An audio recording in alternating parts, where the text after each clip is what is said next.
A millionaire returned home early and was unexpectedly confronted with a terrifying scene involving his little daughter. After weeks of long days, he finally understood why his child couldn't find peace at night. 1 in the morning. The Seattle rain was cascading down, drumming fiercely against the windshield of the sleek black sedan parked outside the mansion gates. Elias didn't wait for the driver to open the door or fetch an umbrella. He pushed the door open and stepped out immediately.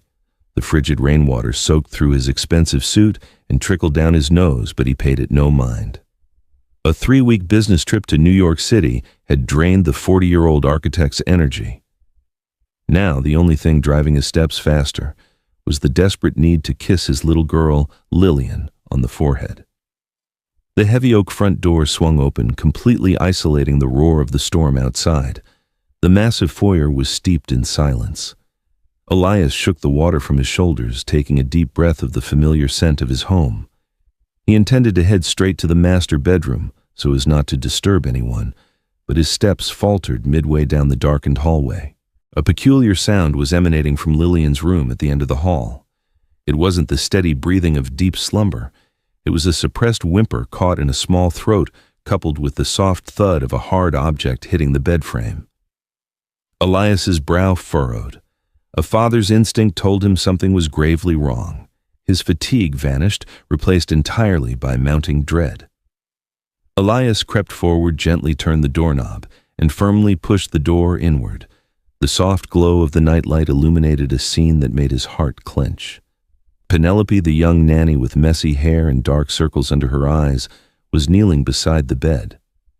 She was leaning forward, her rough hands clamped tightly around Lillian's tiny wrists. She was struggling to separate a small object from the child's grasp. "Give it to me, sweetheart. Please listen to me." Penelope's voice was strained, filled with pleading and urgency. Lillian was huddled in the corner of the bed, her back pressed against the cold wall. The 4-year-old's face was ashen, completely drained of color. Her hands were clutching a small wooden hourglass to her chest. Her eyes were wide, staring at Penelope with unadulterated terror. "No. Go away. Don't take it," Lillian cried out, her voice fractured by fear. "Daddy will vanish. Give it back." In Elias's eyes at that moment, everything was distorted.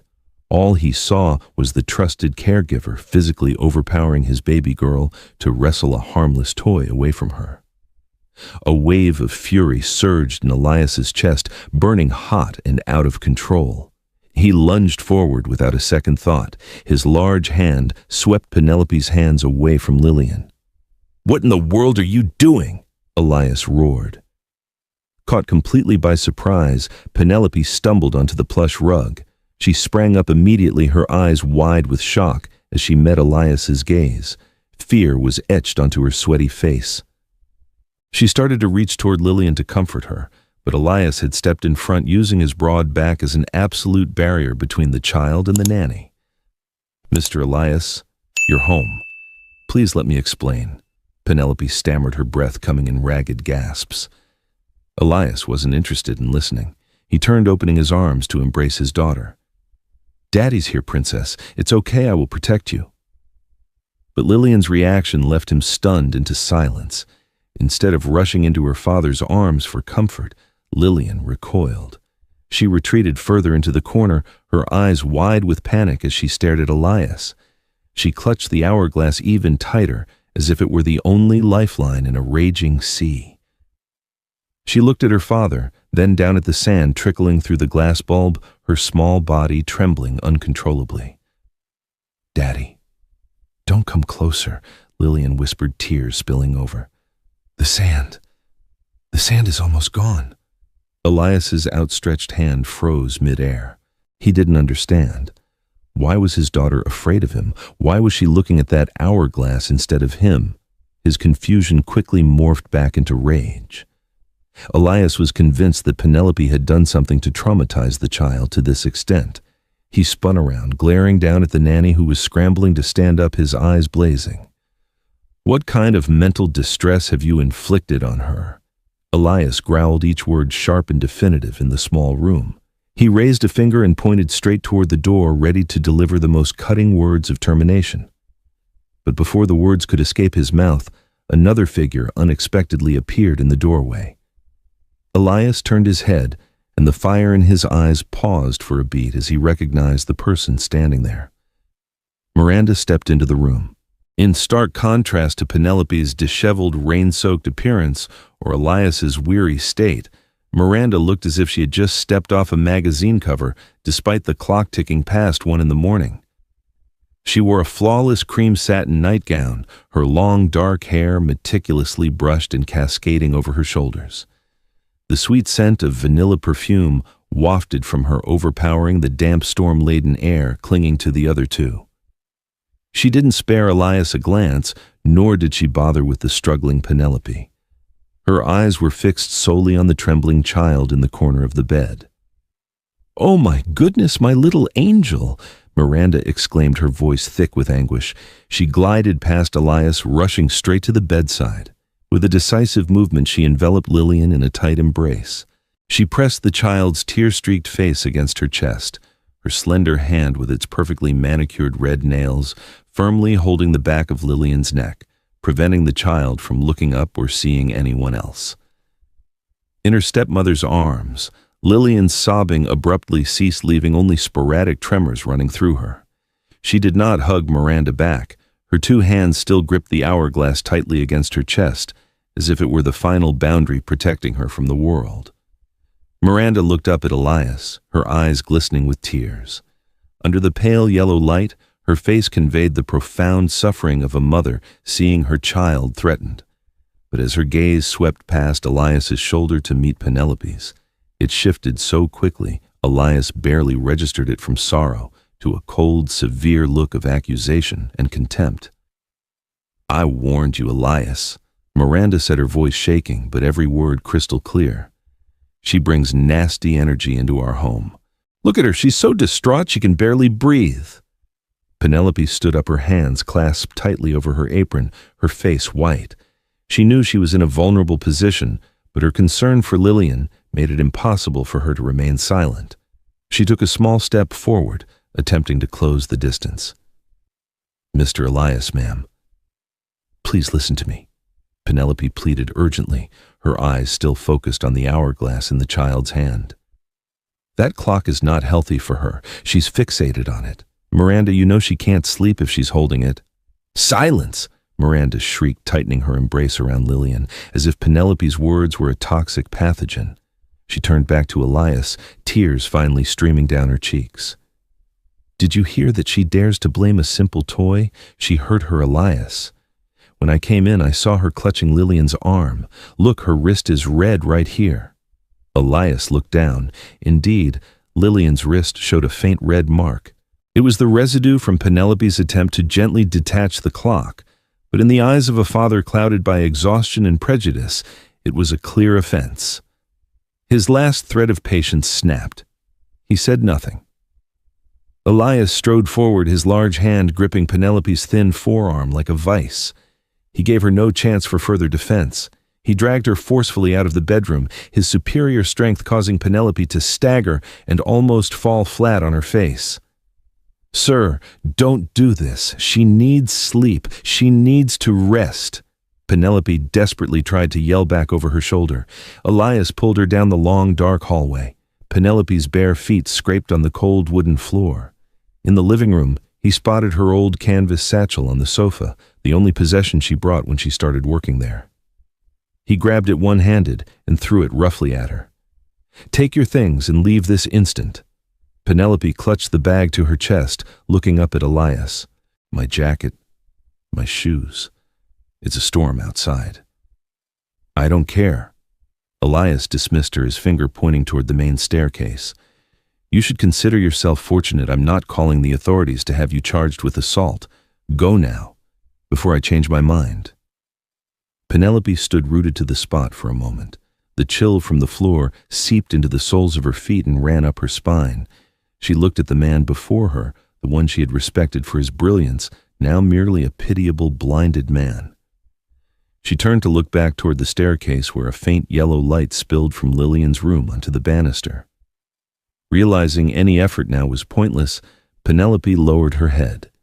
She bit down on her lower lip until she tasted blood to stifle the rising sobs. She knew she couldn't help Lillian tonight. Penelope turned, taking heavy barefoot steps down the stairs. She twisted the lock on the front door. The frigid wind and rain lashed at her face, stinging like 1,000 needles. She hesitated, no longer stepping straight out into the inky night. Elias slammed the heavy oak door shut. The metallic click of the deadbolt echoed crisp, definitive, and cruel. He leaned his back against the door, his chest heaving, letting out a long sigh of relief. He took a deep breath to regain his composure before returning to his daughter's room. Inside, the atmosphere had completely shifted. The earlier chaos was gone, replaced by an unnerving quiet. Miranda was sitting on the edge of the bed, her hand gently pulling the soft fleece blanket up to cover Lillian's chest. The child lay motionless, her eyes closed, seemingly sunk into a deep sleep.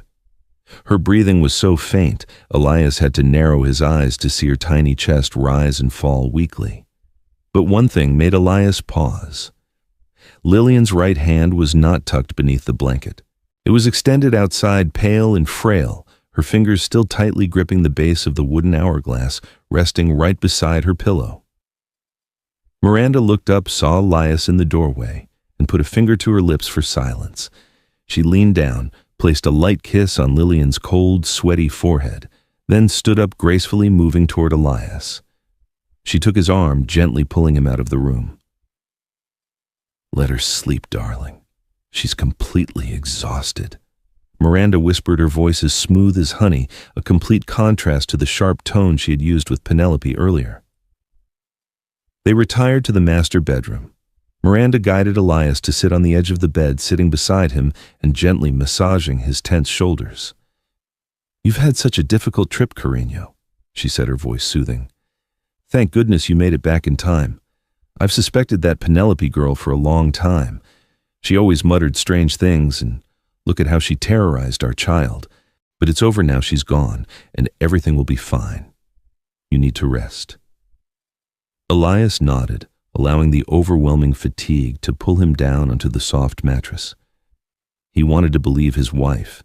He wanted to believe the nightmare had ended beyond that oak door. But sleep didn't come as easily as he'd hoped. 2 hours crawled by in the oppressive darkness of the large bedroom. The digital clock on the nightstand blinked 3:00 a.m. Beside him, Miranda slept soundly, her breath steady and peaceful. But Elias lay wide awake, staring up at the ceiling. His mind offered him no peace. The image of Penelope's wide-eyed shock and fear when he shoved her kept replaying like a broken film reel. More than anything else, there was Lillian's look of sheer terror. Why was his daughter so afraid of him? Why did she beg him not to take the hourglass instead of asking for her father's protection? A powerful, visceral, paternal uneasiness rose in him, tearing at his gut. It compelled him to do something, if only to confirm that he was overreacting. Elias gently pushed the covers aside and got out of bed. He didn't put on slippers, allowing his bare feet to touch the cold wooden floor, helping him stay alert and ensuring he made no sound. He tiptoed out of the room, creeping down the dark hallway toward his daughter's room. The long corridor felt like a never-ending tunnel. The rain outside had lessened, leaving only a faint whistling of the wind through the window cracks, creating eerie, ghostly sounds. Elias held his breath, placing each step with caution, his heart pounding in his chest, louder than his own footsteps. Lillian's door was ajar, revealing a small finger-width gap. A faint, weak stream of light shone from within, cutting across the darkness of the hallway. Elias pressed his eye to the narrow gap, and what he saw made his heart stop. The blood in his veins froze solid. Lillian's bed was empty. The sheets and pillows were strangely neat and flat, as if no one had slept there at all. The child he thought was in deep slumber was nowhere to be seen. Elias frantically searched the room with his eyes, and then he found her. In the corner of the room, where the faint yellow glow of the street lamp filtered through the sheer curtains, Lillian was sitting. She was cross-legged directly on the cold wooden floor without a rug or warm blanket. Her back was ramrod straight, rigid, a posture so formal and disciplined it was absurd for a 4-year-old. It resembled the stance of a sentry on a life-or-death mission, not a child safe in her own home. Facing Lillian, perched on a small wooden stool, right at her eye level, was the hourglass. Elias narrowed his eyes, trying to see clearly in the murky darkness. He saw Lillian's head start to droop. The natural urge to sleep was pulling her eyelids shut, making them heavy as lead. Her head sank lower and lower.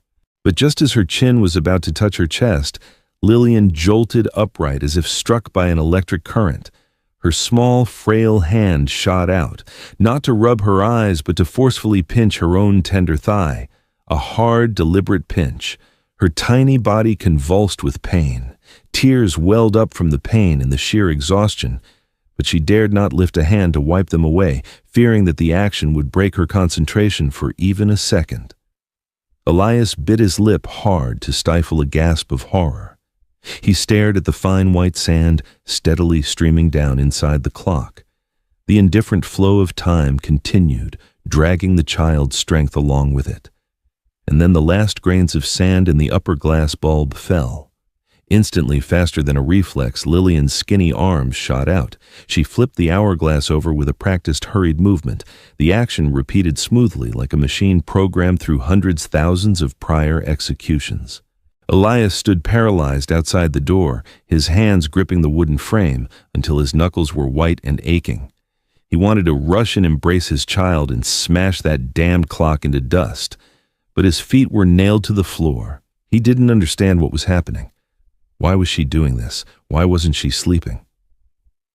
From inside the room, Lillian's faint murmuring drifted out, tiny as a buzzing fly, but in the profound silence, it was clearly audible to Elias, steady and eerily obsessive.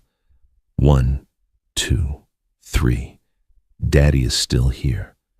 As the sand flows, Daddy is here. That innocent, agonizing incantation pierced Elias's chest, leaving a deep wound he knew would never heal unless he uncovered the entire truth. The pale light of dawn after the storm filtered through the window blinds, casting dusty shafts of light across the floor. Elias woke up with a pounding headache. Last night, after witnessing the horrifying scene in Lillian's room, he hadn't dared to enter. Was it cowardice or confusion that held him back? He had returned to his room, tossing and turning, trying to convince himself that perhaps she was just playing a strange game, or maybe he was simply too exhausted and hallucinating. But when he passed Lillian's room this morning, the truth hit him without mercy. Lillian was lying on the bed. She was still wearing the thin nightgown from last night. Her eyes were tightly closed, but it wasn't the peace of sleep. Her breaths were shallow, rapid, and punctuated by small gasps. Her small hand was still clenched around the wooden base of the hourglass next to her pillow, her fingers white from the prolonged grip.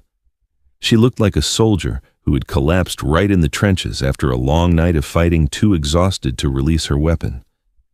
Elias sighed and headed downstairs. The stillness of the vast house was stifling. He needed caffeine to wake up his numb brain. He went into the laundry room tucked away behind the kitchen, a place he rarely set foot in, to find the old coffee maker that Penelope used. Elias's gaze wandered and settled on a corner of the room. A gray wool jacket, old and frayed at the elbows, was still hanging on a wall hook. It was Penelope's. Elias recognized it instantly. Last night, in his blind fury, he had dragged her out of the house without giving her a chance to retrieve the only jacket she had to ward off the biting cold of the storm. The image of the young woman shivering in the rain, dressed only in her thin shift, suddenly flashed through his mind, bringing with it a wave of cold guilt that ran down his spine. Elias walked over and touched the coarse wool. From the right pocket, sagging low from its weight, something fell out. Thud. A small spiral notebook, the cheap kind with a light blue cardboard cover sold at corner stores, tumbled onto the cold tile floor. Elias bent down to pick it up. The notebook was old, the corners of the pages curled and yellowed. He flipped open the first page, almost subconsciously. What met his eyes wasn't a list of chores or recipes as he'd expected. The handwriting was shaky, slanted, and in some places smeared by small circular stains as if hit by rainwater or tears. Elias flipped through the pages, his eyes quickly scanning the dates. His heart began to beat faster. He stopped at an entry dated the 12th of last month. The child is terrified of the dark. Tonight I saw her awake again. She secretly pinched her own thigh until it bruised badly. I asked her why, and she cried, saying Miranda told her sleep would make her father forget the way home. Why would a mother tell her child such a horrible thing? I must hide the hourglass. It's a demon sucking the life out of her. Elias frowned, the hand holding the notebook beginning to tremble. He turned to the entry for yesterday, the day he returned. Miranda banned me from going near Lillian after 9 p.m. She says I bring bad luck, that I'm rubbish clinging to this family. But I heard the child sobbing in her room, begging not to have to keep watch anymore. I can't stand it. I have to go in and save her, even if I get fired, even if I get yelled at. The child needs to rest. God, please help me. Elias read the passage again and again. The words were simple with a few spelling errors, but contained a heartbreakingly genuine concern. It utterly contradicted the image of the bully and abuser that he and Miranda had projected onto Penelope last night. Penelope wasn't struggling over a toy. She was trying to save his daughter from an object that was torturing her. She knew the truth, and she tried to tell him, but he had plugged his ears with his own arrogance. A cold, sharp doubt like a surgeon's scalpel began to creep into Elias's mind, severing the blind trust he had placed in his new wife. It replaced his rage from last night with a far more terrifying, vague fear.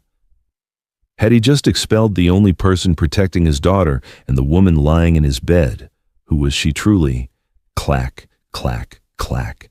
The sound of high heels echoed from the staircase, reverberating on the marble floor, cutting short Elias's chaotic train of thought. The footsteps were steady, confident, and commanding. Elias started. He quickly folded the notebook and tucked it deep into the inner pocket of the suit jacket he was wearing. He took a deep breath, smoothed his hair, and tried to force his tense facial muscles back into their usual, calm, impassive state. Miranda appeared at the kitchen entrance. She was radiant and flawlessly beautiful in a figure-hugging wine-red business dress that accentuated her curves. Her face was expertly made up, impeccable. In her hand, she held a green smoothie, and a bright smile played on her lips when she saw Elias. "Good morning." Miranda walked over, standing on her toes, to lightly kiss Elias's cheek, leaving a faint smudge of lipstick. Her strong perfume, normally pleasant, now felt suffocating. "You're up early. I was just about to talk to you about redecorating Lillian's room. I think we should repaint the walls and replace all the bedding to get rid of the nasty, gloomy energy that Penelope girl left behind." "What do you think?" Elias looked into his wife's sparkling brown eyes. Before he saw intelligence and sharpness. Now he only saw a thick fog obscuring dark secrets. He nodded, forcing the most strained smile he could manage. "Yes, whatever you decide. I have to leave for work early. An urgent meeting." Elias grabbed his briefcase, hurrying out of the kitchen as if fleeing. He didn't dare look into Miranda's eyes for too long, afraid the disgust swelling in his heart would be exposed. He got into his car, took the driver's seat, and closed the door. The confined space of the car provided him with a fragile sense of security. Elias looked in the rearview mirror. Miranda had followed him to the front door. She stood there leaning against the doorframe, waving goodbye with the cheerful smile of a devoted wife sending her husband off to work. The car rolled slowly away from the mansion gates. As soon as the car disappeared behind the hedge line, through his eyes still fixed on the rearview mirror, Elias saw the smile on Miranda's lips instantly vanish. As quickly as switching off a light, her face shifted to a cold, expressionless, and frightening mask. She spun around and walked back into the house, slamming the door shut, leaving behind an Elias whose heart was pounding with an intense sense of foreboding. He knew this perfect performance was about to end, and he had to be the one to bring the curtain down, no matter the cost. Elias's luxury car disappeared around a bend in the tree-lined road, leaving the peaceful mansion behind in the morning sun. But as soon as he turned the second corner just 2 blocks from home, Elias abruptly pulled over to the curb. He shut off the engine and sat in silence for a moment, gripping the steering wheel to steady his racing heart. The uneasy feeling from Penelope's crumpled notebook still clung to him, urging him to act. Elias pulled out his phone, taking a deep breath to stabilize his voice back to its usual calm tone. He called Miranda. Before the second ring, she answered. "Did you forget something, mi amor?" Miranda's sweet voice inquired. "No, I just wanted to let you know." Elias tried to sound as natural as possible, even though the hand holding the phone was starting to sweat. "I have an important dinner meeting with international clients tonight. I'll be back very late. I might just sleep at the downtown apartment for an early start tomorrow. You and Lillian just go to bed, don't wait up for me." "Oh, really? That's a shame," Miranda replied, sounding slightly disappointed. "Well, you focus on your work. I'll take good care of Lillian. Love you." Elias hung up, tossing his phone onto the passenger seat. He didn't drive to his office as planned. Instead, he started the car, turned around, and drove to the backside of the hill, following a little used dirt road that led to a secluded vacant lot, yet still close enough to pick up the Wi-Fi signal from his mansion. Sitting in the confined space of his car, Elias pulled out his iPad from his briefcase. His fingers trembled as he navigated the touchscreen, logging into the security camera app. This was the old camera system in Lillian's room that Miranda had insisted on unplugging 3 months ago, claiming it violated the child's privacy. At the time, wanting to indulge his wife, Elias had agreed. But this morning, while Miranda was still asleep, his architectural caution had led him to secretly reconnect the camera to the backup power supply. The iPad screen spun for a moment, and then displayed the familiar grainy black and white image of his daughter's bedroom. The overhead angle covered the entire room. Everything was quiet. The small bed was neatly made, and on the low wooden table beside it, the hourglass stood ominously silently awaiting its next victim. Time passed excruciatingly slowly. Elias was glued to the screen, skipping lunch entirely. He saw Lillian pacing back and forth in the room. She didn't dare sit on the bed or touch her toys. Occasionally she glanced nervously toward the door, then stared at the hourglass as if keeping watch over a monster about to awaken. Night fell, enveloping the room in a dull gray. The yellow light of the street lamp filtered through the curtains, creating eerie, long streaks of light on the wooden floor. Suddenly, the room door on the screen opened. Miranda walked in. Elias held his breath, pressing his eyes close to the screen. The woman who entered the room now bore no resemblance to the gentle, exemplary stepmother from the morning. She had changed into a thin satin nightgown, holding a glass of shimmering red wine in her right hand, and her phone in her left. Her fingers scrolled rapidly across the screen, a faint condescending smirk playing on her lips as she read a message. She didn't look at Lillian even once. No hug, no word of inquiry. Miranda swept past the child who was standing pressed against the wall and went straight to the velvet armchair in the corner. She sank into the seat, crossing her legs arrogantly, taking a sip of wine, completely ignoring the child's presence.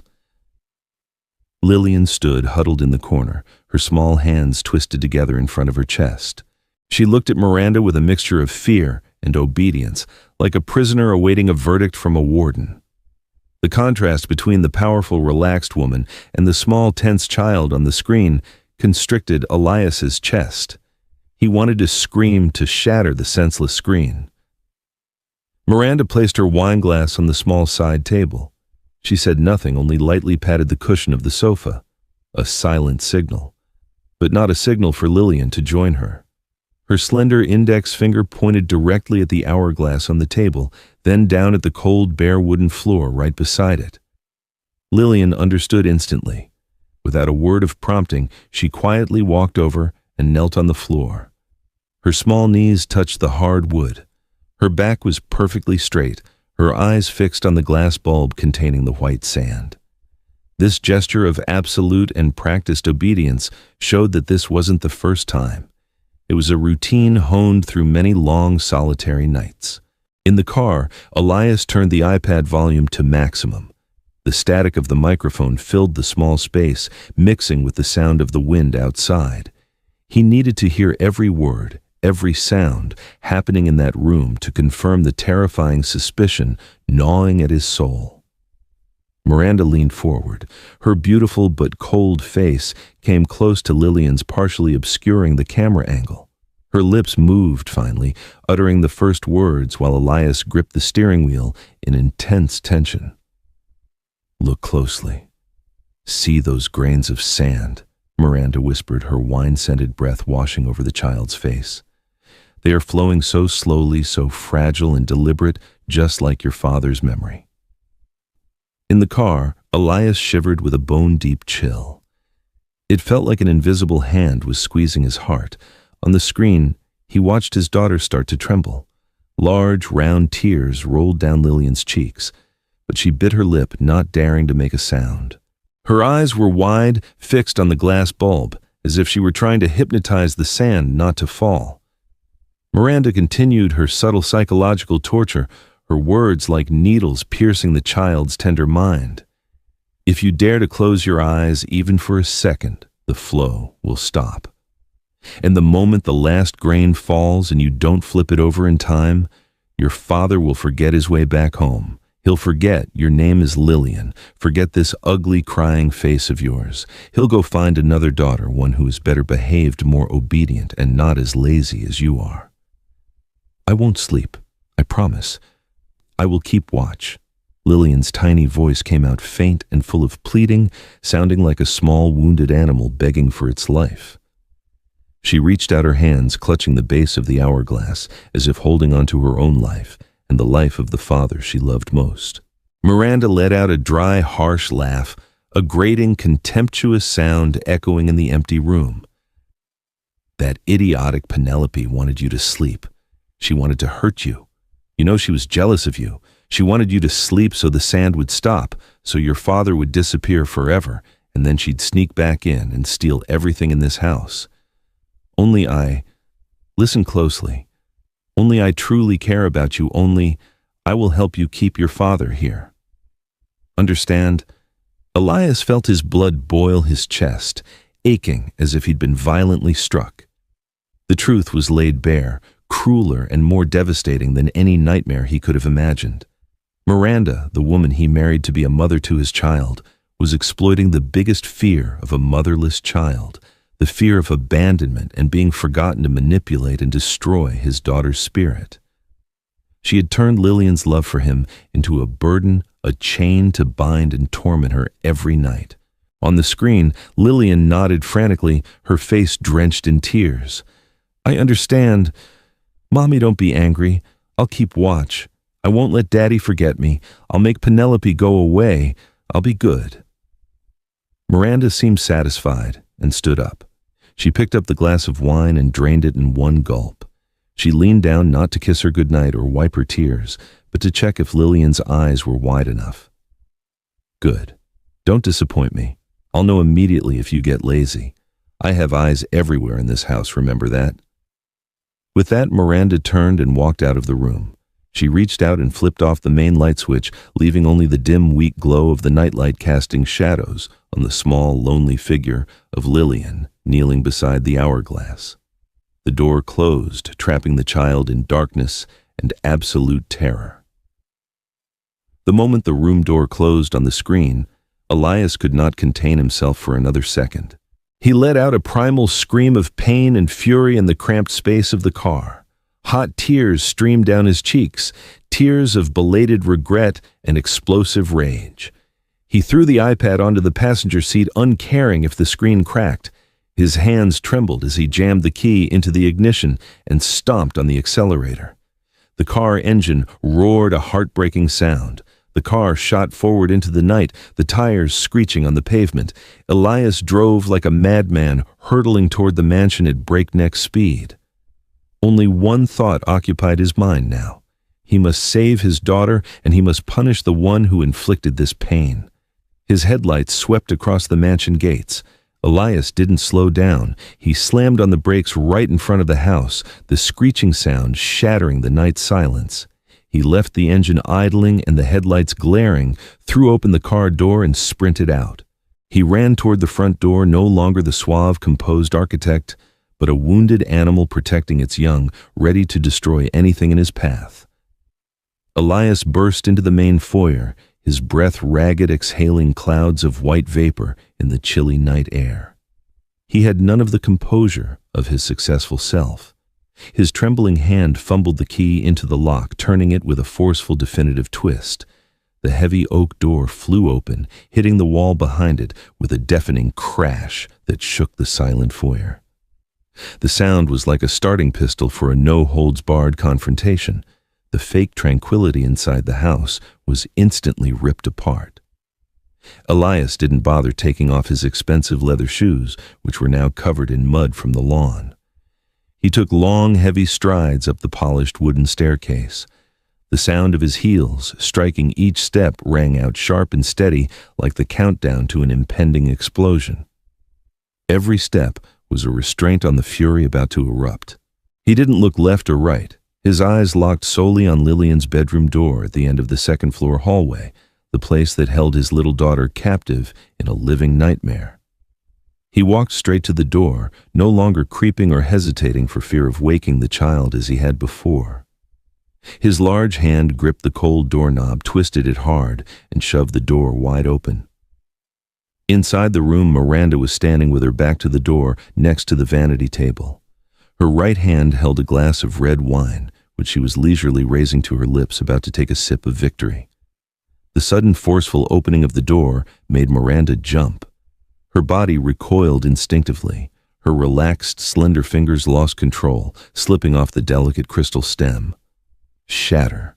The glass fell onto the cream-colored shag rug in the middle of the room, bursting into 100 pieces.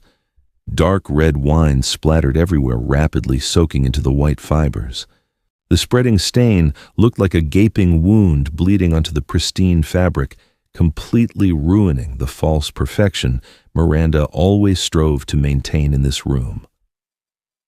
Miranda whirled around her face, registering shock, ready to scream at the disturbance. But when she saw Elias standing rigidly in the doorway, his chest heaving and his eyes blazing, her words caught in her throat. Elias didn't even glance at his wife. He didn't care about her or the broken glass on the floor. His gaze was fixed on a single point in the corner of the room. There, Lillian was still kneeling on the cold wooden floor. The 4-year-old shrank back when she saw her father storm in. She felt no relief or joy. Instead, her large eyes were wide with absolute terror. Her 2 hands clutched the hourglass to her frail chest, shielding it as if Elias were a monster coming to seize her father's life. Elias quickly walked toward her, his tall shadow looming over his little daughter. He didn't say a word. He bent down, extending his large, powerful hand forward, gripping the glass bulb of the hourglass that lay nestled in Lillian's trembling embrace. "No, don't touch it, Daddy." Lillian let out a heart-wrenching shriek, her voice fracturing with fear. She used every bit of her remaining fragile strength to pull back, trying to push her father's hand away. "If the sand stops, you'll vanish. Please, Daddy, please." His daughter's desperate pleading cries were like knives stabbing straight into Elias's heart. He was choking on the pain, but he knew he couldn't show weakness now. He had to break this wicked curse immediately. Elias held his breath, clenching his jaw. He used the determined strength of an adult man, gently prying his daughter's small, white-strained fingers off the object. The little fingers were cold, clinging to the wooden base like tree roots to the earth, refusing to let go. "Let go, Mija," Elias whispered, his voice catching, but his action was resolute. He forcefully detached the hourglass from the child's desperate protective grasp. Lillian stumbled forward, her arms flailing in the air, still screaming her father's name in panic. Miranda finally recovered from her initial shock. She stepped forward, attempting to intervene and salvage the situation, her face trying to conjure a look of fake concern. "Elias, what are you doing?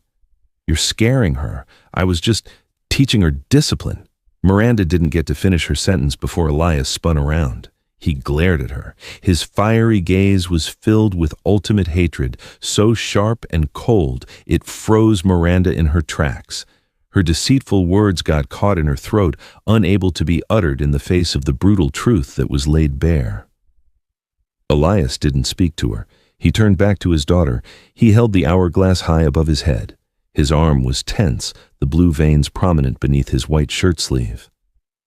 He looked straight into Lillian's tear-filled eyes, wanting her to witness this moment. "Watch this, Lillian," Elias bellowed. He poured all his strength and fury into his arm, hurling the wooden and glass object down onto the hard wooden floor right in front of his daughter.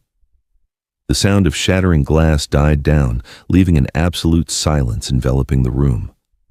There was no more ominous whispering sand flow, no more steady counting. Only Elias's heavy, ragged breathing and Lillian's slowly subsiding whimpers remained. Lillian squeezed her eyes shut the moment the clock hit the floor. She brought her hands up to cover her head, curling into a tiny ball on the cold floor. She was waiting for the worst to happen. She was waiting for her father to vanish, just as her stepmother had instilled in her naive mind throughout the long nights. In the child's fear-driven imagination, when the sand stopped flowing and the glass shattered, her father would dissolve into thin air, leaving her alone forever. 1 second passed. 2 seconds passed. There was no boom. No one vanished. The room was exactly the same, only with more glistening shards of glass on the floor. Elias slowly knelt down amidst the debris, uncaring that the sharp fragments might cut his knees. He spread his large arms out toward his daughter, lowering his voice to the warmest, gentlest tone possible, trying to soothe the terrified little creature in front of him. "Open your eyes, mija. Look at Daddy." Lillian cracked one eye open, her frail shoulders still trembling uncontrollably. She saw the pile of white sand lying motionless on the wooden floor, no longer flowing. Then she slowly lifted her gaze toward the familiar voice. Daddy was still there. Daddy was kneeling in front of her, flesh and blood. His face was damp with sweat, his eyes red with emotion but full of love. He hadn't vanished. He hadn't forgotten her. Astonishment shone on Lillian's tear-stained face.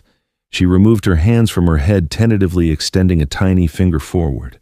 The trembling finger lightly touched Elias's cheek. The warmth of her father's skin transferred to her cold fingertip. It was real and wonderfully warm. The truth shattered the illusion of fear that Miranda had painstakingly constructed. The invisible wall between father and daughter completely collapsed. Lillian burst into heart-wrenching sobs, an outpouring of relief and the accumulated sorrow of so many long nights. She lunged into Elias's arms, wrapping her arms tightly around his neck, burying her face in the sturdy hollow of his shoulder. "Daddy, you're real. You didn't go anywhere." Elias held his daughter tight, feeling every convulsive sob shake the small body in his arms. He stroked her soft, fine hair, kissed the top of her head, and his own tears flowed freely hot on her skin. "I'm here. I'm never going anywhere. Never." He raised his head, still stroking his daughter's back. His eyes instantly changed the moment they met Miranda's figure standing pressed against the opposite wall. From the infinite tenderness he showed his daughter, his gaze turned to one of absolute frigid contempt and disdain. Miranda noticed the change. She forced a strained, pathetic, and distorted smile onto her heavily made-up face. She took one small step closer, her hands clasped together, her voice trembling as she tried to sound innocent. "My love, I only wanted what was best for her. I was just joking a little to teach her self-reliance. Please don't be angry." Elias didn't let her finish. He raised one hand, his palm facing her, stopping her steps and her deceitful excuses. "Joking." His voice was low and dangerous, like the growl of a predator. "You told a 4-year-old child that if she slept, her father would abandon her, and you call that a joke?" Miranda paled, taking a step back. "You said that when the sand stopped, a loved one would disappear." Elias continued, each word sharp like a hammer driving a nail into the air. He pointed down at the ruins on the floor. "Look, the sand has stopped, and I'm still here. My daughter is still here." He stood up, still holding Lillian. He walked closer to Miranda, tall and commanding, forcing her to look up in fear. "But you said one thing correctly. When the sand stops, someone has to disappear." Elias looked straight into her eyes, his gaze sharp as a razor. "And the only person who must disappear from this house, from my daughters and my life, is you." "Elias, listen to me. Miranda stammered, crocodile tears starting to fall. "Be quiet," Elias roared, making her flinch. He pointed straight toward the door, his authoritative and definitive stance allowing for no negotiation. "Leave now! Get out of my house immediately, before I call my lawyer and the authorities to have you arrested for child cruelty." Miranda's usual confidence and glamorous facade completely crumbled. The mask of the angel shattered, revealing the pathetic cowardice beneath. She looked into her husband's unyielding eyes, then at Lillian. The child was still burrowed into her father's shoulder, not sparing Miranda a glance, her small hands clinging to his shirt as if afraid of being separated. Knowing she had utterly lost Miranda, lowered her head. There were no more sweet words, no more fake pleading. She turned meekly, rushing out of the room like a caught thief, leaving behind all the glamour and power she had sought to seize. The clicking of Miranda's high heels faded down the hallway, fast and urgent, and then cut off completely with the heavy slam of the front door downstairs. The house returned to its quiet state, but this time it was the quiet of peace, no longer stifling. Elias let out a long sigh as if shedding 1,000-pound weight from his shoulders. He sat down on the floor, amidst the white sand and glass fragments, still holding Lillian tightly in his arms. He gently stroked her messy hair, whispering belated apologies. Lillian slowly lifted her face from her father's shoulder. Her eyes were puffy and red, still lingering with fear. She looked around the empty room, then up at her father with an innocent, heartbreaking expression. "Daddy." Her voice was tiny, hoarse from crying. "Who will keep watch for you now the clock is broken? I'm so tired. I'm afraid you'll forget the way back." That innocent question tore at Elias's heart. He realized that chasing Miranda away was only removing the cancer, but the deep emotional wound she had left in his daughter's soul was still there, bleeding and aching. She still believed that wicked curse. She was still afraid to sleep. He kissed her forehead gently, wiping away the tears still clinging to her long lashes. "No one needs to keep watch anymore, sweetheart. I promise. But now I know who can help us, someone I owe a very big apology to." Elias knew what he needed to do next. He needed to find the missing piece, the only person who truly understood and loved Lillian with all her heart, the person he had cruelly cast out into a storm because of his own blindness. He needed to find Penelope. Elias sat on the edge of the bed, watching Lillian fall into an exhausted sleep after a night of tears. She clutched his shirt, even in her sleep occasionally twitching, as if startled by some invisible specter about to pounce. He gently peeled her small fingers away, kissed her forehead softly, and stood up. He knew he couldn't delay another minute. Driving Miranda away was only addressing the surface problem. The roots of healing lay elsewhere with the person he had brutally exiled 2 days ago. He instructed the elderly housekeeper whom he had urgently summoned to stay by Lillian's side at all times. Then he grabbed his car keys and hurried out of the house. The dull morning sunlight glared fiercely through the windshield as Elias's luxury car navigated into the working-class neighborhood on the southern edge of the city. The scenery on both sides of the road changed rapidly. The perfectly trimmed oak hedges and the cold, white-walled mansions of the wealthy district gradually disappeared. They were replaced by long rows of old apartment buildings with peeling paint and vibrant overlapping graffiti. Elias rolled down his car window. The air here was thick with the scent of life. Lively cumbia rhythms spilled from speakers placed on the sidewalks. The shouts of children, the incessant honking of cars, and the boisterous calls of street vendors created a chaotic but vibrant symphony. It had been a long time since Elias had been back to a place like this. It reminded him of his poor but warm childhood, the Mexican roots he had tried to bury beneath expensive suits and glass skyscrapers.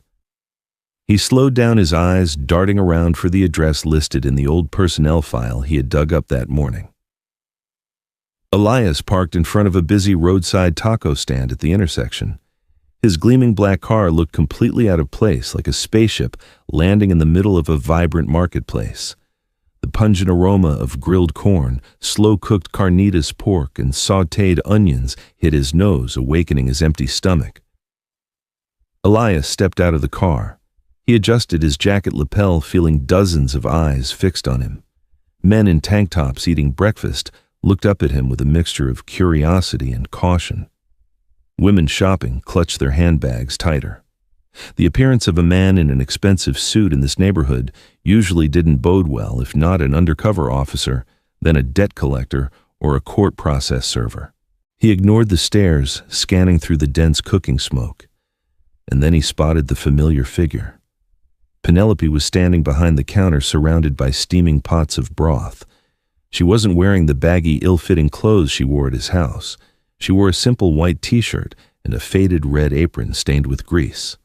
Her black hair was neatly tied back, revealing a face dewy with sweat from the heat of the grill. She was busy serving hot taco plates to customers. Her hands deftly scooped salsa, and she smiled warmly while chatting with an elderly woman sitting at a corner table. That smile was genuine and radiant, lighting up her tired face. It was a smile Elias had never seen when she was in his home, where the suffocating atmosphere and Miranda's rigid rules had extinguished that natural light. Elias's heart clenched with a sharp pang of regret. He took a deep breath, gathering his courage, and walked toward the counter. "2 more al pastor to go, Penelope," a customer shouted. "Coming right up, Tio," Penelope called back brightly, turning to grab a plastic plate. And as she turned back, her eyes met Elias's. The smile on Penelope's face instantly vanished, as if someone had thrown a bucket of cold water on a burning flame. The plastic plate in her hand nearly dropped, but she managed to clutch it tightly, her fingers gripping the edge until her knuckles were white. She instinctively took a step back, her back hitting the counter behind her. Her dark eyes were wide, no longer showing the earlier cheerfulness, but intense wariness and deep hurt. She looked at Elias as if seeing a ghost from a recent nightmare. This man who had thrown her clothes out into the storm, who had believed a liar and driven her away, now stood imposing before her in broad daylight. "Mr. Elias," Penelope murmured, her voice so small it was swallowed by the surrounding noise. The sudden change on Penelope's face did not escape the notice of those around her. The lively atmosphere of the street food stall suddenly grew heavy. A large, middle-aged man holding a meat cleaver stopped chopping and stepped out from behind the grill, placing himself in front of Penelope. Customers who were midway through their meal put down their spoons and turned to look at Elias with unconcealed hostility.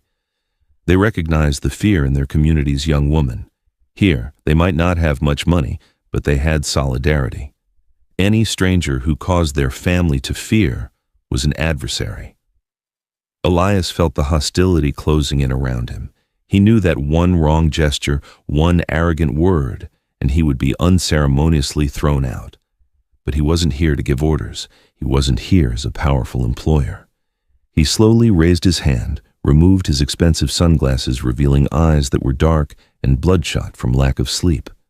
He tucked the glasses into his pocket, letting his arms hang loose at his sides to show he carried no threat. And to the astonishment of Penelope, the man with the cleaver, and everyone in the restaurant, Elias bowed his head low. It wasn't a casual nod. It was a deep bow, a rare act of submission from a man of his high status, especially toward working-class people. He held the posture for a few seconds, long enough for silence to descend upon the noisy corner. When he raised his head, his eyes met Penelope's directly, without evasion, filled with raw sincerity. "Penelope." Elias's voice came out hoarse and fractured, stripped of all the authority of yesterday. "I didn't come here to demand anything. I came to confess. I was a blind fool, un ciego tonto." Penelope remained motionless, clutching the plastic tray, her breathing shallow. She had never seen this man in such a state. "I built skyscrapers. I prided myself on my foresight." Elias continued, his voice catching his hand instinctively placed on his left chest, where his heart was beating with regret. "But I was wrong. I looked with superficial eyes and forgot to look with my heart. I let glamour deceive me, and I drove away the only person who was truly protecting my daughter." He took a small step forward, but when the man with the cleaver growled in his throat, he stopped, instantly maintaining a respectful distance. "I found your notebook, Penelope. I read every word, and I saw I saw what Miranda was doing." The name Miranda came out of his mouth with deep bitterness. Penelope flinched slightly at the name, her eyes wavering. "Lillian." Elias said his daughter's name, his voice completely breaking. "She needs you, not as a paid employee, not as an obedient nanny. She needs you as family familia." The word familia echoed in the poor neighborhood, carrying immense weight. For Mexican people, family is the most sacred, inviolable thing. For Elias to use that word to describe Penelope was the highest recognition he could give. Penelope looked at the man standing before her. His suit was still expensive, but his shoulders were slumped with the burden of guilt. His eyes no longer held arrogance, but were the eyes of a desperate father begging for help. The resentment of being fired, the pain of being insulted, slowly dissolved within Penelope like fog in the sun. She saw past his exterior, seeing the suffering he was enduring, and above all, upon hearing Lillian's name, her heart tightened with worry. Her protective instinct flared up stronger than her pride. She slowly lowered the plastic tray onto the counter. She wiped her greasy hands on her red apron, taking a deep breath to keep her voice from trembling. "The child?" Penelope asked, her voice small but clear enough for Elias to hear. "Last night, did she sleep?" That was the only question she cared about. Not about wages, not about apologies, and not about Miranda. She only cared about the sleep of that poor child. Hearing the question, Elias's heart felt a sharp cutting pain. He shook his head sadly, his eyes cast down in helplessness. "No, she's still afraid. She asked who would keep watch for her sleep. I smashed the hourglass, but the fear in her heart, I don't know how to smash that."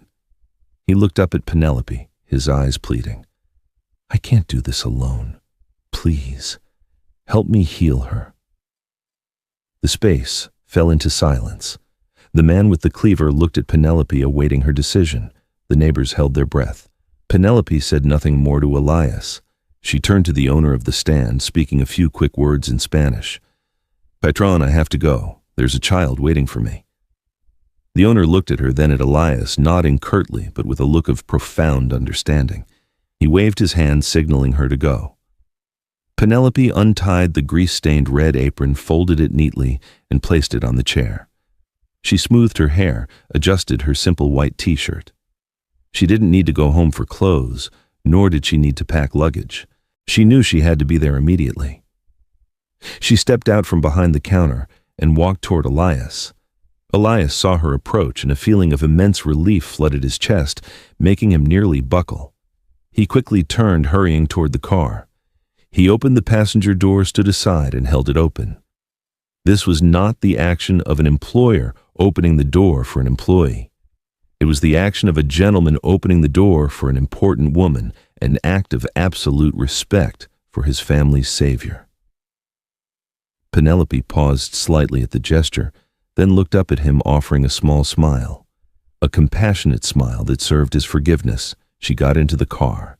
Elias closed the door carefully, then rushed around to the driver's side. The car started slowly pulling away from the noisy intersection. Behind them, the working-class people watched the luxury car disappear. They no longer looked with hostility. They returned to their food, and the lively Latin music continued to play. Inside the car, no one spoke, but the silence between them was no longer heavy or distant. It was the silence of mutual understanding and accord. The car sped away, leaving the colorful poor neighborhood behind, to return to the lakeside mansion where a child was waiting for the true protector of her dreams to come home. The car that left the bustling working-class neighborhood that day carried a silent promise, a commitment to mend the fractures in a small family's soul. But healing a child's psyche is not a quick fix. It is not like repainting a wall or fixing a leaky roof. It requires time, patience, and an abundance of love. 6 months passed. The sweltering summer gave way to the comfortable crispness of autumn. The lakeside mansion no longer held the cold, detached look it once did. The thick light-blocking curtains had been removed, replaced by open windows welcoming the breeze. But the biggest change was not in the architecture of the house, but in the spacious backyard. Wild grass grew naturally soft and plush underfoot, no longer rigidly trimmed to strict standards. Elias had removed the lifeless marble fountain to make way for a cozy fire pit built with rough river stones. Tonight, the air was cool, carrying the scent of burning pine wood and damp grass. A small fire crackled in the middle of the lawn, casting a warm orange-yellow glow on the faces of the three people lying on sleeping bags spread directly on the grass. Lillian lay in the middle, nestled in a blue sleeping bag. In the past 6 months, under Penelope's consistent care and Elias's constant presence, she had visibly changed. The sunken cheeks from malnourishment and anxiety were now plump and rosy. Her brittle hair was now shiny and dark, but the invisible scars were much more tenacious than outward appearances. As night fell, covering the garden in a deep dark hue, the peaceful look on Lillian's face disappeared. She began to stir. Her large eyes dared not close, darting around nervously. The shadows of the old oak trees swaying in the wind made her imagine strange shapes. Her breathing became quicker. Her small hand reached out of the sleeping bag, fumbling in the air until it found the wool sleeve of Penelope, who was lying next to her. Lillian gripped the sleeve tightly. Her fingers clenched until her knuckles were white. Although the ominous hourglass had been shattered 6 months ago, the psychological trauma still clung to her like a ghost. She was afraid that if she closed her eyes, the world would change. She was afraid that when she opened them, her father would be gone, or Penelope would be sent away again. "Penelope," Lillian whispered, her voice trembling. "Don't go to sleep, okay?" Penelope turned to face Lillian. She gently brushed the stray hair from the child's forehead, her eyes filled with patience. She didn't force the child to sleep immediately, nor did she say trite phrases like, "There's nothing to be afraid of." She just lay there, allowing Lillian to hold her sleeve, becoming a steady anchor for the child. Elias lay on the other side, observing everything. He felt his chest tighten. He realized that no matter how many hourglasses he smashed, the fear in his daughter's heart needed a stronger remedy to completely dissolve. His wealth was powerless against the darkness in the child's mind. He sat up. His broad back shielded his daughter from the cool wind. He picked up a dry branch and gently nudged the fire. Sparks flew high, twinkling before extinguishing in the air. "Sweetheart," Elias called softly. Lillian started turning to look at her father. Yes, Elias didn't look at her. He lifted his gaze toward the dark night sky above. "Do you remember the sand from the clock I broke that day?" Lillian was silent for a moment, then nodded softly. The memory of the shattering glass and the white sand on the floor was still vivid in her mind. "You thought it had been swept away, didn't you?" Elias continued, his warm voice blending with the rustling wind. "Actually, it wasn't. That night after you were asleep, a big gust of wind blew through the window. It carried all those grains of sand outside, soaring higher than those oak trees, higher than the buildings I build." Childlike curiosity began to filter in, gradually pushing back the fear. Lillian slightly loosened her grip on Penelope's sleeve, looking up in the direction her father pointed. "Where did they go, Daddy?" "Look closely." Elias smiled, pointing toward the Milky Way, arching across the sky. "They are up there." The night sky tonight was crystal clear after the autumn wind. Thousands upon thousands of sparkling points of light appeared before the child like a gigantic velvet blanket dusted with silver powder. The stars shone brightly, twinkling constantly as if they were talking to each other. "Every grain of sand from that old clock has now turned into a star," Elias said, making up a new bedtime story, a story intended for healing. "They used to be trapped in a tiny glass cage, but now they are free in the sky." Lillian's eyes widened in amazement. In her worldview, the sand that was once an instrument for measuring fear was now beautiful and shimmering. "It's so pretty," Lillian gasped. "There's so much sand, Daddy." "Yes, so much." Elias leaned down to look at her. "And do you know the most special thing about these stars?" Lillian shook her head, her eyes still glued to the sky. Penelope, lying beside her, instantly understood Elias's intention. She smiled a warm smile of a Mexican woman who believed in the magic of nature. She continued his narrative, her voice as smooth as an ancient lullaby. The stars never sleep, Mija. Lillian turned to look at Penelope, blinking. Really never sleep? Never, Penelope confirmed firmly. Look, they are always open. Thousands, tens of thousands of glittering eyes. They take turns keeping watch over the whole world. They see the rabbits sleeping in their burrows, the birds tucking their heads under their wings, and they watch your daddy, too. Penelope pointed to the brightest star just above the treetop. See that big star that was the biggest grain of sand? It promised me it would take the duty of watching over this house. It won't blink even for a second. Lillian gazed intently at the star. It was indeed bright, and it seemed to wink at her. A sense of relief trickled into her small chest, so there was no need to flip anything over, no need to pinch her own thigh anymore. They will keep watch for me truly, Lillian asked again, her voice slightly less tense. Will Daddy get lost if I sleep? Will he disappear? Elias took her small hand, warming it within his own large, rough palms. He looked deep into her eyes, conveying all the steadiness and security a father could offer. Never, Mija. His voice was certain, absolute. You have worked so hard. You have been keeping watch for Daddy for a very long time. But now your shift is over. You did a wonderful job.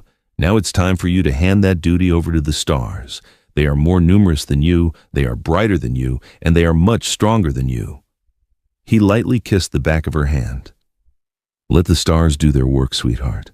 I promise you when you open your eyes in the morning, Daddy will still be right here ready to burn your toast for breakfast. Lillian giggled. The image of her father burning toast in the morning made the last of her fear melt away. She looked up at the sky one last time. The stars were still there, silent and steadfast. They looked utterly trustworthy. The tension in Lillian's body gradually released. Her small shoulders relaxed, sinking deeper into the warm sleeping bag. She felt as though a 1,000-pound weight had been lifted from her chest. Okay? I hand over the watch, then, Lillian murmured, her voice already slurring with the onset of sleep. Yes, hand over the watch, my dear, Penelope whispered back gently, patting her shoulder with a rhythmic motion. Lillian closed her eyes. This time she didn't try to fight it. There was no image of the hourglass flowing backward in her mind, only the image of the sparkling star-filled sky protecting her father's slumber. Lillian's breathing settled into a steady, deep, and peaceful rhythm. Her long, curved eyelashes rested calmly on her rosy cheeks. For the first time in so many long months, she sank into a dreamless sleep, a complete sleep of childhood. Elias sat there watching his daughter rest. The flickering firelight clearly illuminated the peaceful lines on her face. A tear of happiness rolled down his cheek, but he quickly wiped it away. He turned to look at Penelope. In the firelight, Penelope's face looked gentle and serene. She was looking at him too. They said nothing, nor did they need to. Just a shared glance, a small sigh of relief was enough to convey everything. They knew the storm had truly passed. The dark clouds of deception and fear had dissipated. Now, only the star-filled sky and the tranquility of a true family remained, a family built not on superficial rules, but on understanding and protection. Elias lay back down in his sleeping bag right next to his daughter. He closed his eyes, listening to the soft chirping of the crickets and Lillian's steady breathing. Tonight, both the stars and he would keep watch over their little angel's sleep. And in his dream, Elias saw himself and Lillian running and playing on a white sand beach, not counting time, but building castles of happiness. And that concludes our story for the evening. We hope this deeply moving and heartwarming story resonated with you, highlighting the power of a father's love and the quiet courage of a caring heart like Penelope's. It serves as a gentle reminder that sometimes the most profound truths are hidden not in plain sight, but in the small, vulnerable places we overlook. What were your thoughts on Elias's journey to realizing the truth? Did the little gestures of love from Penelope, even in the face of fear, touch your heart the most? We would love to hear your feelings in the comments below. Thank you so much for staying with us and experiencing this touching story of healing and redemption. May the stars keep watch over your own sleep tonight, and may you always remember the lesson woven into this narrative. Trust your instinct, cherish the genuine hearts in your life, and never let the allure of superficial beauty blind you to the quiet, powerful love that truly matters. Good night and sweet dreams.